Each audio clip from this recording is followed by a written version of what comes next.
The history of Elizabeth Bathory, known as the Blood Countess, is a tale both fascinating and horrific. Believed to be a Hungarian noblewoman and member of the Bathory family, she has become infamous for the atrocities she is reported to have committed in the late 16th and early 17th centuries.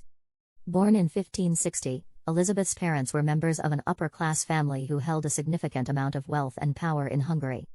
This allowed Elizabeth to enjoy a lavish lifestyle, as she was well-educated and immersed in a luxurious upbringing.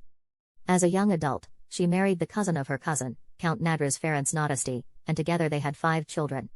Much of Elizabeth's life appears to have been typical for a person of her social standing at the time, leading some historians to doubt the more extreme tales about her life story. However, in 1602, rumors of horrific methods of torture began to circulate around the Hungarian court. These stories asserted that Elizabeth was randomly picking local girls and subjecting them to cruel and unusual punishments, such as prolonged beatings, torture techniques, and even death. Victims were supposedly locked in cages and burned with hot tongs.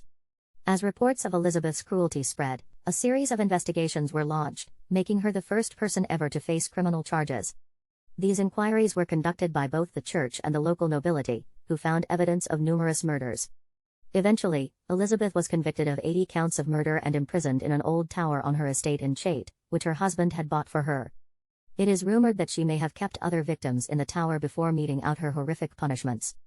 Elizabeth Bathory's story has endured in part due to the sheer horror of her actions, but also because of her unprecedented trial and her continued influence in popular culture, literature, and film.